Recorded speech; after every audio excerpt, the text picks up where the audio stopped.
जैसे पिच्ची किसी चीज में चिपटती नहीं है, वैसे भी मैं किसी को चिपटता नहीं हूं। जैसे ये मृदु है, वैसे मेरा मन भी मृदु है। जैसे ये सुकुमार है, वैसे मेरा चित्त भी सुकुमार है। और जैसे ये हल्की है, वैसे मैं भी हल्का हूं। किसी पर भार नहीं बनता। अगर मुनि किसी श्रावक के यहां आहार करने भी जाते हैं तो क्या करते हैं? बोलो माताओं, आप लोग तो खूब आहार देते हैं। क्या करते हैं? वो सारा साफ करके आते हैं? नहीं, कभी नहीं समझते हैं ना जो श्रावक, वो बोलने लगते हैं। जैसे आधा गिलास उनने जूस लिया और आधा छोड़ दिया, तो लोग आधा ही तो बचा है जी, और पी लो। अथवा थोड़ा सा बचा तो थोड़ा सा तो बचा है, ये और पी लो। अरे इसमें अगर टोन बदल गई ना बोलते समय, जैसे आप ऐसे कहें कि थोड़ा सा और ले लीजिए, थोड़ा सा, इसमें आग्रह है, और बस इतना ही तो बचा है, ये भी पी लो। फिर इसका मतलब क्या हुआ कि इतना सा काहे को छोड़ा, काहे को छोड़ा ये भी।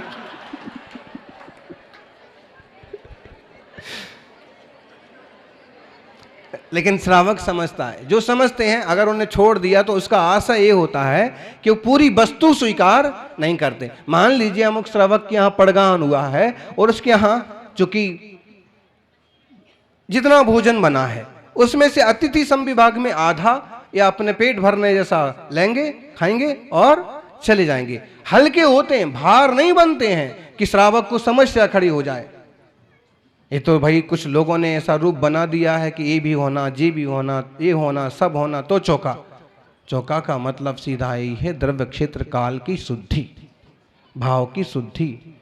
चार शुद्ध वस्तु हैं, पड़गाहान हो जाए। मुनिराज हल्के होते हैं, मतलब भार नहीं बनते हैं। लेकिन नहीं समझने वालों ने भार का रूप दे दिया। अब चौका लगाएंगे तो ऐसा होगा, खर्च होगा। शास्त्र में तो ऐसा बिल्कुल नहीं लिखा। और शास्त्र में तो ये लिखा है कि रूखा, चिकना, ठंडा, गरम, रस का, बिना रस का, जैसा मिले। हे मुनिराज, ऐष्णा समिति का पालन करते हुए शरीर धर्म का निर्वाह करने के लिए सहजता से आहार स्वीकार करो और तपस्या के लिए निकल जाओ। अरे तपस्वी सम्राट के दर्शन करने वाले, सेवा करने वाले लोग बैठे हैं, क्या लेते थे बोलो? क्या लेते थे? क्या चलता था? अरे जीवन के आखिरी वर्षों की ही बात मत करो कि केवल छाछ पानी, वो तो कठिन तपस्या थी। लेकिन उनके और जीवन में भी देखो तो केला, रोटी, केला की टिकिया हो गई चर्या। फिर उसके बाद 4 उपास होंगे, 3 उपास होंगे, 10 उपास होंगे। तो भार नहीं होते हैं। जैसे पिच्छी हल्की होती है, ऐसे मुनिराज भी हल्के होते हैं। ऐसे गुणों को श्रावक भी स्वीकार करें। मुनि मौन है ना तो उनकी पिच्छी बोलती है। क्या बोलती है पिच्छी? कोमल बनो, स्वच्छ बनो, सुंदर बनो, हल्के बनो। है सर, आप कहो कि सुंदर बनो, पिच्छी बोलती है। और हम लिपस्टिक लगा के आते हैं, नेल पॉलिश लगाते हैं, तो फिर साधु डांटते क्यों? तो अकेले शरीर से सुंदर बनने की बात नहीं है। देखो इतने सारे श्रावक श्राविका बैठे हैं, आप में इसमें एकाध ही ऐसा मिलेगा जिसने ये चीज लगा ली हो। लेकिन सब व्यवस्थित दिख रहा है कि नहीं दिख रहा है? अच्छे दिख रहे नहीं? स्वच्छ दिख रहे कि नहीं? व्यक्ति अपने विचारों से ज्यादा सुंदर होता है, अपनी सोच से।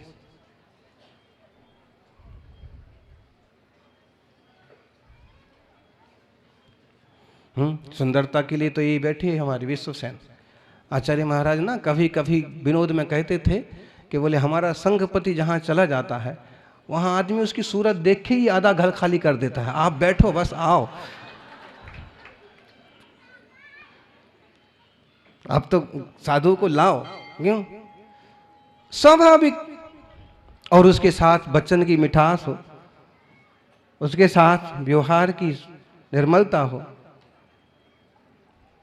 ऐसी सुंदरता। जीवन आपका सुंदर बने। और ज्ञानी ये समझ लो, देह को सजाने से क्या होगा, आत्मा को सजाना।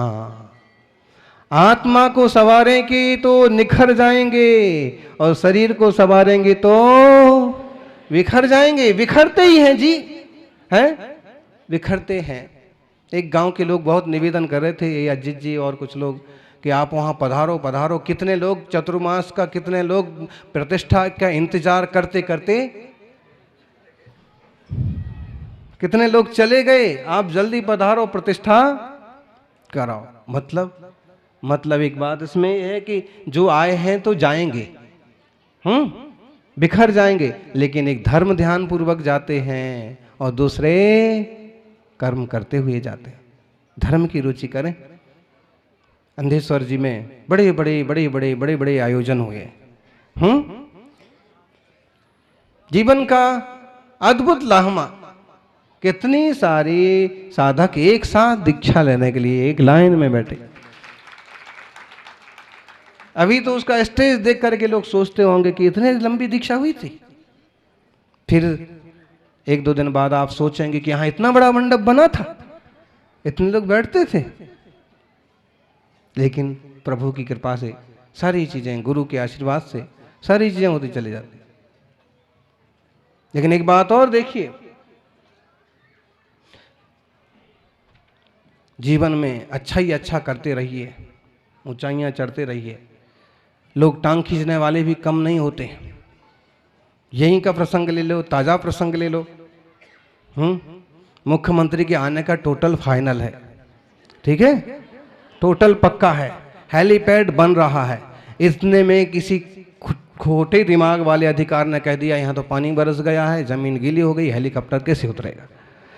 अब पता नहीं क्या खुन्नस है उसकी, ये अंधेश्वर से हैं। लेकिन एक बात ध्यान रखिए, पारस बाबा देता है तो छप्पर फाड़ के देता है। और पारस बाबा के साथ जो खोटा करता है तो उनको कुछ नहीं करना पड़ता है। ना पूज्यार्थ त्वयि वीतरागे ना निंदया नाथ विवांत वैरे तथापि ते पुण्य गुणस्मृतिर्ना पुनः तु चित्तम दुर्तान जनेभ्या। हे भगवान, आपकी कोई पूजा करे, कोई स्तुति करे, इसमें आपको कोई आनंद नहीं है। कोई आनंद है? कोई आनंद नहीं है। वो वैसे ही समता भाव में विराजमान है, क्योंकि समता सबसे बड़ा धर्म है। हमारे यहाँ तो 10 धर्म है ना, तो 10 धर्म के 10 दिनों में क्रोध छोड़ो, मान छोड़ो, माया छोड़ो, लोभ छोड़ो, हिंसा छोड़ो, झूठ छोड़ो, दुर्गुणों को छोड़ो छोड़ो छोड़ो, यही है ना। तो हमारे भगवान भी तो ऐसे ही हैं, परिपूर्ण वीतरागता वाले। वे देते लेते कुछ नहीं है, लेकिन जब उदय में आता है ना तो अच्छे अच्छों का ठिकाना, अच्छे अच्छों का पता नहीं पड़ता है जी। अभी कहने की तो क्या बात है, एक मंत्री थे आपके ही राजस्थान के ही जिले के ही शायद, बांसवाड़ा के गांधी मैदान में एक सभा चल रही थी। कुछ लोगों को तो पता ही होगा, लाइव है यहाँ, पता है। तो उनका आने का पक्का था। हमारा प्रवचन तक का नंबर आया, फिर भी लापता। तो हमने संचालक को कहा कि जो उनके परिचय में थे, हमने कहा पूछ लो भाई आ रहा कि नहीं आ रहा। हमारी बात प्रवचन करने के बाद फिर भाषण करने को माइक नहीं मिलेगा, जनता फिर उनके लिए कौन बैठेगी। ये तो धर्म के प्यासे जीव हैं, और धर्म के प्यासे जीव हैं तो कोई दूसरा नेता अभिनेता आता है तो उसकी भी 2 बातें सुन लेते हैं, बाकी कोई नहीं गिनते हैं। कई बार ना मंत्री संतरी यूं दर्शन करने आते हैं और ये सादा सा शराबा क्यों धक्का लगाता है, और उसको कुछ समझता ही नहीं है कि गृह मंत्री क्या होता है, कि आईएएस क्या होता है, कि कलेक्टर क्या होता है। होगा अपने घर का होगा। तो उस सभा में हमने कहा भाई पूछ लो, लेकिन वहां से खबर आई कि अभी एकदम बहुत जो है बड़ी मीटिंग चल रही है, बहुत बिजी है। सहज नहीं बोलना चाहिए, सहज मुंह से निकल दिया कि भाई थोड़े दिन और बिजी रह लो, थोड़े दिन और बिजी रह लो। थोड़े दिन बाद उसका वो मंत्री परिवर्तन होता है ना, विस्तार होता है, निस्तार होता है, चले गए उसमें। तो ये देव शास्त्र गुरु से ज्यादा उस सेवा करो, भक्ति करो, उलझो नहीं। कुछ करते बनता है करो। जिसमें तपस्वी सम्राट तो साफ बोलते थे कि भाई तू मेरे बहुत पास पास आता है, लेकिन जितना जो कुछ सही सही बने उतना ही करना, बढ़ बढ़ के कुछ करना मत, बोलना मत।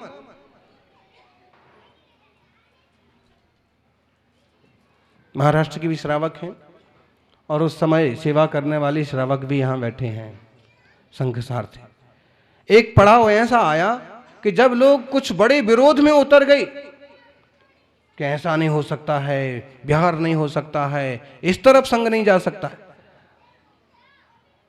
लेकिन गुरु के आज्ञा में चलने वाले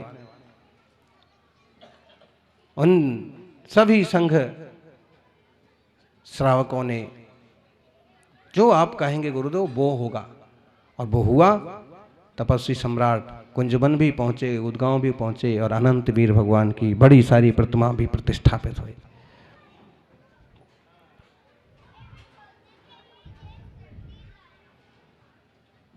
करने का जज्बा होना चाहिए। एक पुराना प्रसंग आपको सुनाएंगे। ये आप तो आज स्वतंत्रता है और आप मंदिर आराम से बना सकते हो, चाहे तो 1 साल में, तो चाहे तो 1 महीने में, चाहे तो 5 साल में, चाहे तो जितने अच्छे से जैसा करो। लेकिन जब सोनागिर पुराना तीर्थ है, वहां की बात है, चंदेरी के एक सेठ जी ने सोनागिर में मंदिर बनाने की ठानी। सोनागिर समझ में आया ना? उस समय सोनागिर की राजधानी दतिया, जिलाई राजधानी होते थे उस समय। तो कुशलगढ़ भी अपने आप में एक रियासत थी, बांसवाड़ा भी एक रियासत थी, सलूमर भी एक रियासत थी। छोटे छोटे थे, सबके अपने राजा थे। तो चंदेरी के सेठ ने दतिया के राजा से कहा, लेकिन दतिया के राजा ने बात सुन तो ली कि भाई आपको मंदिर बनाना है, बनाइएगा, लेकिन उनका कुछ खास प्रेम नहीं था जिन धर्म से कि मंदिर बने। तो उन्होंने हाँ तो कह दिया बनाओ बनाओ, लेकिन एक शर्त लगा दी। क्या शर्त लगा दी? आपको मंदिर जिस भी चीज से बनाना है, जो भी बनाना है, तो रेत हो कि पानी हो, कुछ भी हो, आप हमारे राज्य का वो यूज नहीं कर सकते। आप माल लाइए अपना, आप मंदिर बनाइए। बताइए, अगर वो जिला 50 किलोमीटर का है, उसकी राजा की सीमा 100 किलोमीटर है, तो 100 किलोमीटर दूर से पानी लाएंगे? नहीं लाएंगे। उस जमाने का वो सेठ, ठीक है आपकी आज्ञा स्वीकार है, और काम चालू हो गया। एक दिन राजा अपनी बग्घी से अपने लवाजमे के साथ निकला। इतनी बैलगाड़ियां, इतनी गाड़ियां चल रही हैं, इतना भीड़ भड़ाका लगा हुआ है कि बग्घी का निकलना मुश्किल हो गया। तो उसने कहा, राजा ने पूछा कि भा मामला क्या है? अपने देश में तो इतनी कोई गाड़ियां, और यहाँ कभी ऐसा कुछ देखने को नहीं आया। तो ये गाड़ी आ रही है, इसमें ईंट है, ये गाड़ी आ रही तो इसमें रेत है, ये गाड़ी आ रही तो इसमें पत्थर है, इसमें पानी है। तो कुछ जानने वालों ने बताया कि आपने शायद ऐसा फरमान दिया है, और उस सेठ जी ने हजारों गाड़ियां लगा करके अपने देश से ईंट, पानी, रेत सब कुछ लेके आ रहे हैं। और जब ये देखा ना तो राजा पानी पानी हो गया। कहा वापस बुलाओ सेठ को। और सेठ वापस आया तो उसकी चरणों में माथा रख दिया कि वाह धन्य है तेरी भक्ति। पानी भी तू 100 किलोमीटर, चंदेरी से दतिया कितनी दूर है? 300 किलोमीटर तो होगी। चंदेरी जो है ना, एक छोटा छोटा कस्बा है बुंदेलखंड में, शायद ललितपुर के पास। हाँ बताइए आप। अरे ऐसे ऐसे धर्मात्मा जीव हुए हैं। कभी हमको आप लोगों पर भी खुशी होती है कि आप इतना कर रहे हैं, लेकिन कभी अपने आप पर आपको ज्यादा गुरूर हो ना, तो ये उदाहरण सामने रखना कि हमने तो सिर्फ राशन पानी गाड़ी सब लेकर के मुनि संघ का विहार कराया है और ये भी बहुत बड़ी सेवा है। सब कुछ कैसे भी जुटाना। ये जो साधु संघ के रास्ते में विहार करवाते हैं ना, ये लोग हर रोज एक नया घर बनाते हैं। बना बनाया जो कुछ मिल जाए, मान लीजिए आप लोगों को अनुभव है, बना बनाया स्कूल मिल गया, लेकिन बाकी सारी सामग्री, शौक, श्रृंगार, सुधार, झाड़ू पोछा सब आपको,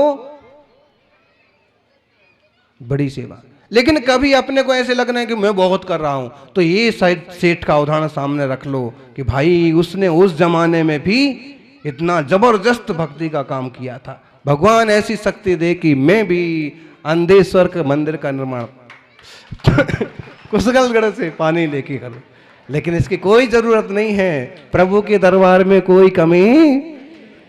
आपको मालूम है, पहली दूसरी सभा में मंत्री जी, वो विधायक जी आए थे और महाराज पानी नहीं बरस रहा है, आशीर्वाद दो, ये करो, माइक से बोले थे। उसके बाद उनको वापस मना करने के लिए आना पड़ा कि बहुत हो गया। तो वास्तविकता यही है कि हमारे प्रभु गुरु वीतरागी लेकिन झमले झांसे में पड़ते नहीं हैं, लेकिन उन जहां भगवान का प्यार होता है, विराजते हैं, वहां दुर्भिक्ष रहता नहीं।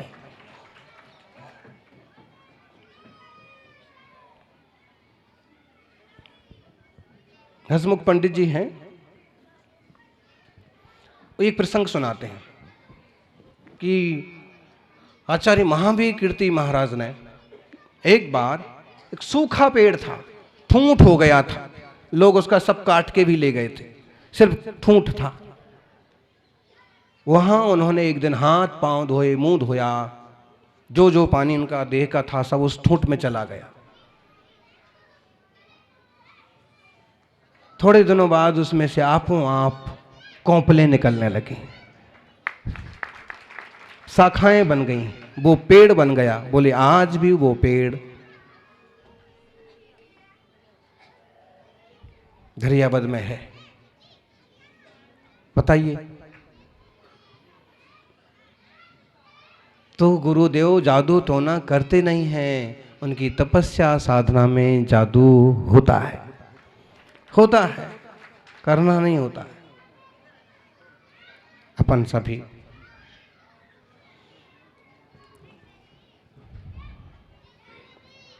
इतना ही समझें कि इलायची की दानों सा है मुकद्दर अपना, महक उतनी ही निखरती गई, महक उतनी ही बिखरती गई जितने पिसते गए, कभी अपने लिए कभी अपनों के लिए।